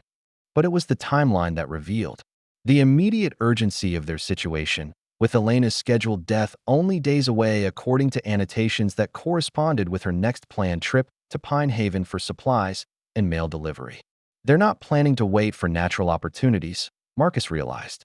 "They're going to create the situation they need to eliminate you while maintaining plausible deniability about their involvement." Elena discovered correspondence that revealed the conspiracy's federal dimensions, with territorial officials in Denver coordinating with mining interests to expedite claims processing and minimize governmental oversight of their operations. "Governor Sterling himself is involved," she said, showing Marcus a letter that discussed territorial policy changes designed to benefit Hayes Mining Consortium's expansion plans. "They have corruption reaching to the highest levels of territorial government." The scope of the conspiracy explained why Marcus's previous attempts to seek help through official channels had proven futile, with every level of law enforcement and judicial authority compromised by people who stood to profit from the theft of his property. "No wonder Sheriff Hayes was so quick to rule the deaths of your previous employees as accidents," Elena observed. "He was the one ordering their murders in the first place." Marcus's military experience allowed him to quickly assess the tactical implications of facing enemies with such extensive resources and political protection. "We're not just fighting local criminals or greedy businessmen," he acknowledged. "We're up against an organized conspiracy with funding, political cover, and the willingness to commit any crime necessary to achieve their objectives. Conventional resistance won't be sufficient to survive what they have planned for us." The evidence Elena had discovered transformed their situation from a defensive struggle against harassment into an active war against corruption that threatened not only their lives, but also the rule of law throughout the territory. "If we run, they win and continue victimizing other families," Elena said, surprising herself with the firmness in her voice. "If we stay and fight, we might be able to expose their crimes and bring justice for everyone they've murdered or driven away." Marcus looked at her with growing respect, recognizing the courage required to choose resistance over flight when faced with such overwhelming odds. "Fighting back will require us to become something more than a rancher and his housekeeper," he warned. "We'll need to think like soldiers, act like spies, and be prepared to kill people who are trying to kill us. Are you certain you're ready for that kind of war? Elena thought of Samuel waiting in Pine Haven, dependent on her earnings for the medical treatment that would determine his future mobility and independence. She thought of Sarah, Catherine, and Margaret, murdered for the crime of working for an honest man who refused to surrender his property to thieves and killers. She thought of the dozens of families who had been driven from their homes by people who treated human life as merely another business expense to be managed efficiently. "I'm ready," she said simply, her voice carrying the quiet determination of someone who had finally found a cause worth fighting for regardless of the personal cost. "But we'll need help if we're going to survive long enough to expose their crimes and bring them to justice." Part 9. The first direct assault. The attack came 3 days earlier than the schedule Elena had discovered in the conspiracy's correspondence, suggesting that Hayes Mining Consortium had accelerated their timeline in response to some development that required immediate action. Elena was hanging laundry behind the cabin when she noticed the unusual behavior of the ranch's livestock, horses whinnying nervously in their corral while the cattle clustered together in defensive formations that spoke of predators nearby. The mountain silence that should have been filled with bird songs and insect sounds seemed unnaturally complete, as if the entire forest was holding its breath in anticipation of violence. Rosa appeared at the kitchen door as Elena began gathering the damp clothes with hands that trembled despite her efforts to remain calm. "Señorita, bring the washing inside quickly," the older woman called, her voice carrying urgency that transformed routine domestic tasks into matters of life and death. "The patron says we must prepare the cabin for visitors who may not be welcome guests." Elena abandoned the laundry line and hurried toward the cabin, noticing that Marcus had emerged from the barn carrying his Winchester rifle with the easy familiarity of someone who had used weapons extensively in dangerous situations. The approaching riders appeared as dark silhouettes against the afternoon sky, their horses moving at the steady pace of people who had business to conduct rather than social calls to make. Elena counted at least 6 men, all armed with rifles or pistols that caught the sunlight as they navigated the trail leading to Thunder Ridge Ranch. Their formation was too disciplined for casual travelers and too purposeful for anyone seeking legitimate employment or supplies, confirming Marcus's assessment that these visitors represented the direct confrontation he had been expecting for months. Marcus positioned himself on the cabin's front porch with tactical awareness that created clear fields of fire while maintaining cover behind the heavy log walls that could stop rifle bullets. "Miss Rodriguez, go inside and stay away from the windows," he instructed without taking his eyes off the approaching riders. "Rosa will show you where to position yourself for maximum protection if shooting starts. Follow her instructions exactly, and don't expose yourself to return fire unless absolutely necessary for survival." Elena retreated into the cabin but positioned herself where she could observe the confrontation through a gap in the heavy shutters that Marcus had installed for exactly this kind of situation. Rosa handed her the loaded pistol from the emergency supplies, its weight unfamiliar and frightening in her hands despite the basic firearms instruction Marcus had provided during her employment. "Remember what the patron taught you about breathing and sight alignment," Rosa whispered. "But pray to God that you will not need to use such knowledge today." The lead rider was a man Elena recognized from her trips to Pine Haven, Jake Morrison, who served as Sheriff Hayes's chief deputy and enforcer for situations requiring more violence than legal authority could justify. Morrison's reputation for brutality was well established throughout the territory, with rumors of prisoners who had died in his custody under circumstances that suggested torture rather than suicide or accident. His presence confirmed that Hayes Mining Consortium had abandoned subtlety in favor of direct action designed to eliminate resistance through overwhelming force. "Thompson," Morrison called out as the riders arranged themselves in a semicircle around the cabin, their weapons conspicuously displayed but not yet aimed at specific targets. "Sheriff Hayes sent us to deliver an official notice regarding territorial business that requires your immediate attention. You need to come out here and receive proper legal documents like a civilized man." His tone carried the mock courtesy of someone enjoying the power to threaten violence while maintaining a pretense of lawful authority. Marcus remained behind cover, but spoke clearly enough for his voice to carry to all the mounted men. Deputy Morrison, any legal documents can be left with Miss Martinez, who is authorized to accept correspondence on my behalf. There's no need for armed men to conduct business that could be handled through normal postal delivery. His response was perfectly reasonable and legally sound, but Elena could see that Morrison and his companions had not come to Thunder Ridge Ranch to deliver papers or conduct legitimate business. Morrison's laughter was harsh and mocking, revealing his true intentions despite the facade of official procedure. Now, Thompson, you know this is the kind of business that requires personal attention from the property owner himself. The territorial government has some serious concerns about irregularities in your original land grant, questions that need to be resolved before we can certify your continued legal residence here. The mention of land grant irregularities confirmed that Judge Clark's plan to invalidate Marcus's property rights was already being implemented through corrupted legal channels.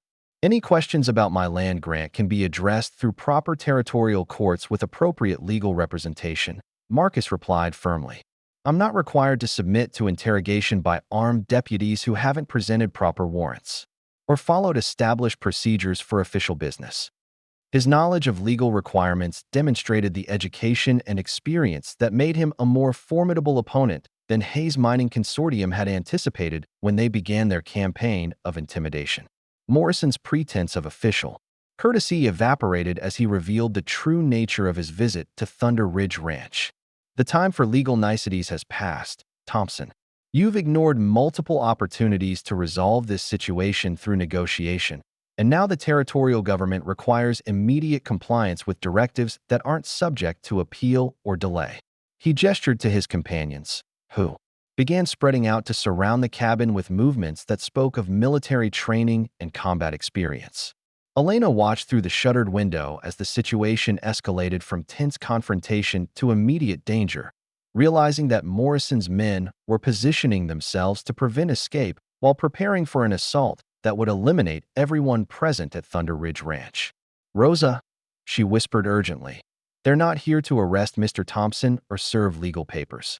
They're here to kill all of us and make it look like we resisted legitimate law enforcement.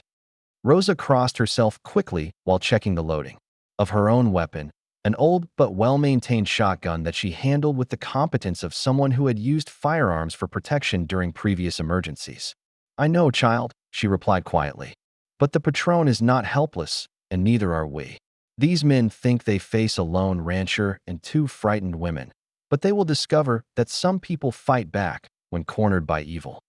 The first shot came without warning as one of Morrison's men attempted to circle behind the cabin, only to discover that Marcus had anticipated such tactics and prepared accordingly.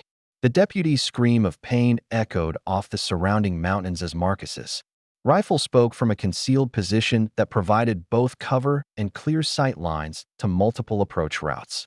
The man fell from his horse with a shoulder wound that would prevent him from participating further in the attack, but which was precisely calculated to avoid fatality that might complicate later legal proceedings. Morrison's response was immediate and violent, abandoning any pretense of legal authority as he drew his pistol and began firing at the cabin with the obvious intention of killing everyone inside.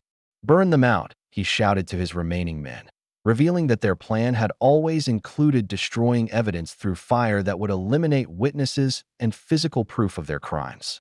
Make it look like they started shooting first, and we had to defend ourselves against armed resistance to lawful arrest. Elena found herself returning fire through the window opening that Rosa had prepared for defensive purposes, her teacher's steady hands serving her well as she aimed carefully at targets that were trying to kill her and everyone she had come to care about during her weeks at Thunder Ridge Ranch. The pistol's recoil surprised her with its violence, but her shots were accurate enough to force Morrison's men to take cover rather than advancing boldly toward the cabin walls. The battle that followed was brief but intense, with Marcus's military experience and superior defensive position providing crucial advantages against attackers who had expected to face little resistance from a lone rancher.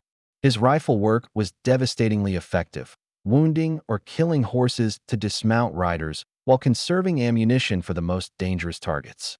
Morrison himself took a bullet through the leg that sent him sprawling in the ranch yard, his authority evaporating along with his ability to control the situation. Rosa's shotgun proved equally effective at close range, discouraging attempts to approach the cabin walls with buckshot that could cripple or kill anyone foolish enough to expose themselves to her field of fire. These men thought they could intimidate women who have survived revolution and hardship, she said grimly as she reloaded with practiced efficiency. They will learn that some females are more dangerous than the mountain cats they hunt for sport. The engagement ended when the surviving members of Morrison's force retreated toward Pine Haven, carrying their wounded leader and leaving behind 2 dead horses and enough evidence to prove that they had initiated violence against people who were defending their own property. Marcus emerged from his concealed position with the cautious awareness of someone who understood that tactical victories could be temporary when facing enemies with superior resources and political protection. This was just the opening move, Marcus told Elena and Rosa as they surveyed the aftermath of the attack. Morrison and his men were testing our defenses and our willingness to fight back. Now that they know we're prepared to resist with lethal force, they'll return with more men and better planning designed to overwhelm our advantages through superior numbers and heavier weapons. His assessment was sobering but realistic, acknowledging that their success in repelling the first assault had probably guaranteed that subsequent attacks would be more dangerous and better organized. Elena looked around the ranch yard where bullet holes in the cabin walls and bloodstains in the dirt provided grim evidence of how close they had come to death during what was supposedly a routine legal proceeding. "How long do we have before they come back?" she asked, understanding that their survival depended on using whatever time remained to improve their defenses and prepare for escalating violence. "Not long," Marcus replied, studying the trail where Morrison's retreating force had disappeared into the forest. "But long enough to make some preparations that might give us better odds when the real battle begins." The night following Morrison's failed assault brought an unexpected intimacy to Thunder Ridge Ranch as Elena, Marcus, and Rosa worked together to fortify their defenses and plan for the larger confrontation that would inevitably follow. The shared experience of combat had stripped away the formal boundaries that had previously defined their relationships, replacing employer-employee dynamics with the deeper bonds that formed between people who had risked their lives to protect each other from mortal danger. Elena found herself working alongside Marcus to reinforce window shutters and create additional firing positions, their hands occasionally touching as they passed tools and ammunition in the lamplight that filled the cabin with warm golden shadows. The physical contact that would have seemed inappropriate just days earlier now felt natural and necessary, part of the collaboration required for survival in circumstances that made conventional social proprieties seem irrelevant to their immediate needs. Marcus had transformed from the careful, reserved ranch owner she had first met into someone whose military training and combat experience emerged with startling clarity when circumstances demanded decisive action. His instructions about defensive preparations carried the authority of someone who had survived numerous battles through superior planning and tactical awareness, but he sought Elena's input on every decision rather than simply issuing orders that expected unquestioning obedience. "Your teaching background gives you organizational skills that most soldiers lack," Marcus explained as they arranged supplies for a potential siege. "You understand how to coordinate complex logistics while maintaining attention to details that could mean the difference between success and failure when resources become critically limited." His recognition of her intellectual contributions made Elena feel valued for qualities beyond her domestic capabilities or her willingness to follow dangerous instructions. Rosa moved between them like a guardian angel, providing food and encouragement while sharing wisdom accumulated through decades of surviving on dangerous frontiers where violence could erupt without warning. Her stories of revolution in Mexico revealed a woman who had faced similar circumstances before, who understood that ordinary people could be transformed into warriors when protecting everything they held dear from those who would destroy it through greed or malice. The strategic planning that occupied their evening hours revealed the true scope of the challenges they faced, with Marcus's assessment of enemy capabilities painting a sobering picture of their prospects for long-term survival. Hayes Mining Consortium possessed resources that included not only hired gunmen, but also political protection and legal authority that could justify virtually any action taken against Thunder Ridge Ranch and its defenders. They'll return with overwhelming force designed to eliminate all witnesses and destroy evidence of their crimes. Marcus predicted as he studied maps showing possible approach routes and defensive positions. Morrison's retreat will be portrayed as a tactical withdrawal necessitated by unexpected resistance from dangerous criminals who fired on legitimate law enforcement officers. Judge Clark will issue warrants that retroactively justify whatever violence follows. Elena listened to his tactical analysis with growing understanding of their isolation from conventional sources of help or rescue, but also with increasing determination to stand against enemies who had already murdered innocent people and would continue doing so until someone finally stopped them through superior courage and cunning. If we can't rely on territorial authorities for justice, then we'll have to create our own justice through methods that expose their crimes to people who can't be corrupted or intimidated. The conversation turned to personal matters as the night wore on and their defensive preparations neared completion, with subjects arising that would have been too intimate for discussion under normal circumstances. Marcus spoke about his experiences during the war, the battles that had shaped his understanding of human nature and the choices that had led him to seek solitude in the mountains where he hoped to find peace after witnessing too much death and destruction. I came here believing that isolation would protect me from the kind of conflicts that turned decent people into killers, he admitted, his voice carrying undertones of old pain that had never completely healed. But I've learned that some fights follow you regardless of how far you run, and that running away from evil only gives it more power to hurt innocent people who can't defend themselves. Elena found herself sharing memories of her family's struggles in Kansas, the drought and economic hardship that had driven them from their farm toward opportunities in Colorado territory that had proven to be illusions created by men who profited from other people's desperation. My parents died believing they had failed to provide for their children's future, she said quietly. They never understood that they were victims of systematic theft disguised as economic development and territorial expansion.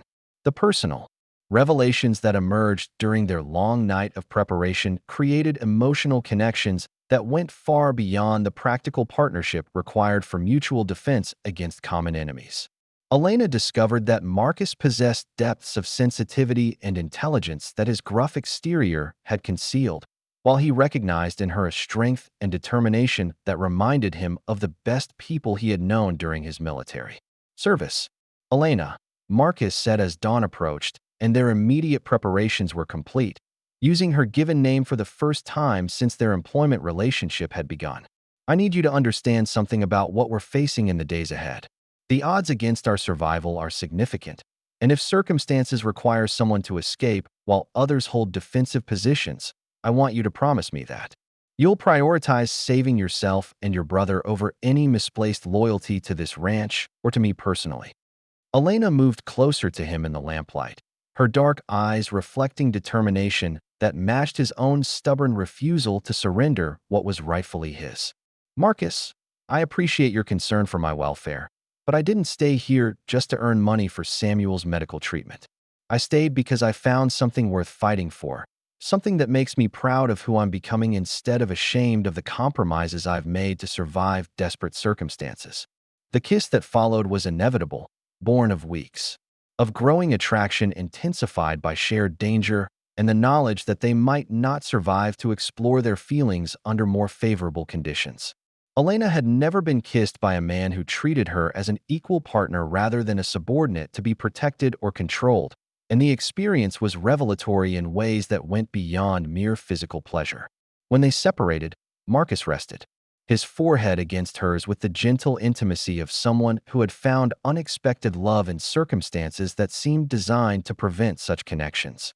I've fallen in love with you, Elena Rodriguez, he said simply, completely and irrevocably, despite every rational argument against allowing personal feelings to develop during such dangerous times. And I love you, Marcus Thompson, she replied with equal directness. Not because you offered me employment when I was desperate, and not because you've treated me with more respect than any other man in my experience, but because you've shown me what courage looks like when it's combined with genuine decency and unwavering principles. Rosa appeared from the kitchen where she had been quietly preparing what might be their last peaceful breakfast, her weathered face creased with the kind of knowing smile that suggested she had been aware of their growing feelings long before they acknowledged them. "It is good that you have found each other," she said warmly. "Love makes people stronger when they face death together, gives them reasons to survive that go beyond mere self-preservation." The morning brought news that confirmed Marcus's predictions about enemy escalation, delivered by a breathless rider who approached Thunder Ridge Ranch under a white flag that indicated temporary truce for the delivery of official communications. The messenger was Tom Wilson, one of Sheriff Hayes's younger deputies who had not participated in Morrison's attack and whose honest reputation suggested he might be sympathetic to their cause despite his official obligations. "Mr. Thompson, Miss Rodriguez," Wilson said as he dismounted carefully within calling distance but beyond rifle range. "I'm required to deliver territorial warrants for your arrest on charges of assault with deadly weapons against law enforcement officers in the performance of their duties. Judge Clark has authorized the use of whatever force is necessary to bring you to trial for these crimes." Marcus stepped onto the porch with his rifle cradled casually but ready for immediate use, his demeanor calm despite the gravity of the legal situation Wilson had described. "Deputy Wilson, I assume you're aware that Morrison and his men initiated hostilities by firing on my property without proper warrants or legal justification. We defended ourselves against armed attackers who had abandoned any pretense of lawful authority." Wilson's expression revealed his discomfort with the message he was required to deliver, confirming Elena's assessment that he was an honest man trapped in circumstances beyond his control. "Mr. Thompson, I know Morrison's reputation, and I suspect there's more to yesterday's events than the official reports indicate. But Judge Clark has issued these warrants, and Sheriff Hayes is assembling a posse of territorial volunteers to enforce them whether you surrender peacefully or resist arrest." The mention of territorial volunteers revealed the scope of the force being assembled against Thunder Ridge Ranch, with Hayes Mining Consortium able to recruit fighters from throughout the region by portraying Marcus and Elena as dangerous criminals who had attacked legitimate law enforcement. "How many men are we talking about, Deputy?"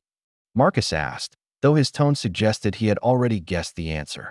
"At least 30, possibly more depending on how many respond to the call for volunteers," Wilson admitted reluctantly. "They're being told that you've established an armed camp here and are threatening the safety of law-abiding citizens throughout the valley. Some of them genuinely believe they're helping to maintain law and order by participating in your arrest." Elena felt her heart sink as she understood the political dimensions of their enemy's strategy, using legitimate concerns about frontier justice to recruit honest men who would unknowingly participate in systematic murder disguised as law enforcement. "Deputy Wilson, are you aware that Sheriff Hayes owns a controlling interest in the mining company that stands to profit from Mr. Thompson's death or disappearance?" she asked, hoping to plant seeds of doubt about the legitimacy of the warrants. He carried. Wilson's surprise was genuine, suggesting that lower-ranking law enforcement officers had not been informed about the financial motivations behind the charges against Thunder Ridge Ranch. "Miss Rodriguez, that's a serious accusation against a sworn officer. Do you have evidence to support such claims?" His question was asked with the careful neutrality of someone who wanted to believe in the system he served but was beginning to recognize disturbing inconsistencies. Marcus made a decision that would either save their lives or seal their doom, choosing to trust Wilson with information that could expose the conspiracy if shared with honest authorities outside Hayes's sphere of influence.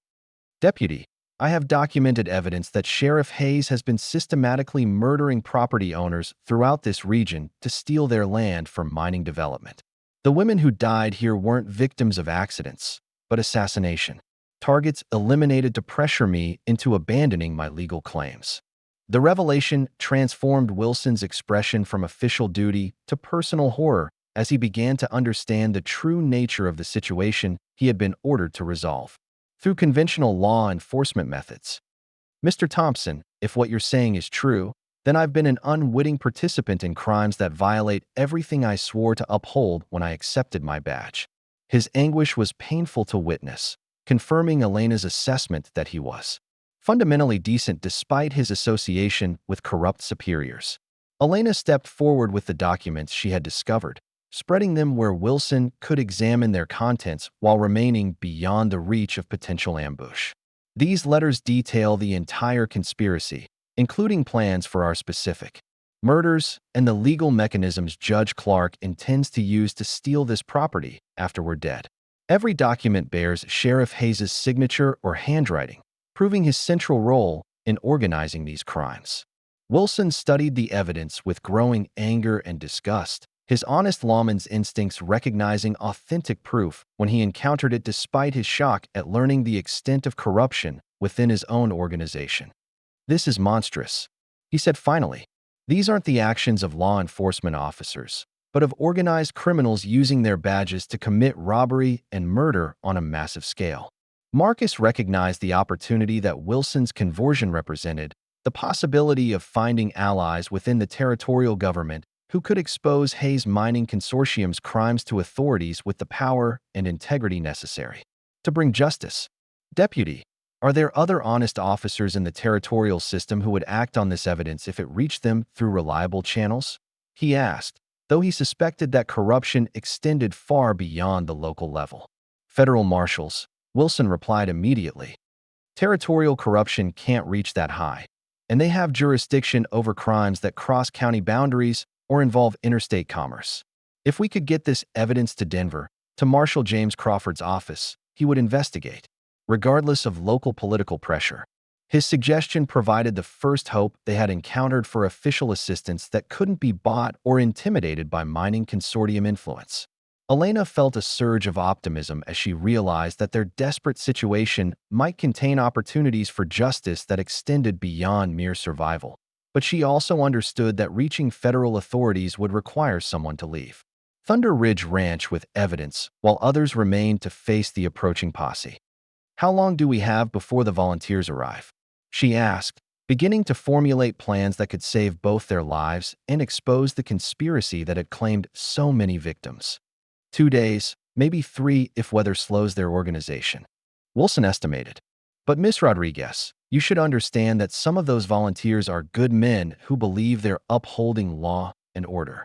If shooting starts, innocent people will die alongside the criminals who deceive them into participating."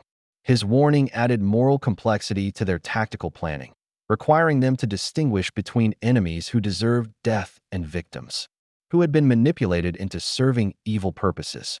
Marcus nodded grimly, understanding that their fight for survival had evolved into something larger and more important than defending a single ranch against greedy criminals. "Deputy Wilson, if you're willing to risk your career and possibly your life to help us expose this conspiracy, we might be able to turn this situation into an opportunity for real justice instead of just another victory for corruption and violence."